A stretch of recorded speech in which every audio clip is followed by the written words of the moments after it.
మైన నానకైన క్రీస్తైన పరమాత్ముని ప్రతినిధులన్నావు. మతం పేర కులం పేర మత్సరాలు తగదంటూ మానవతకు జ్యోతులెత్తినావు. రాముడైన రహీమైన నానకైన క్రీస్తైన పరమాత్ముని ప్రతినిధులన్నావు.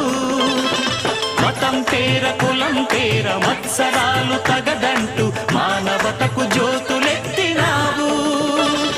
కటిక విషం మింగి మాకు కరుణ పంచినావు. ఇలకే అపరంజి వెలుగు నీవు.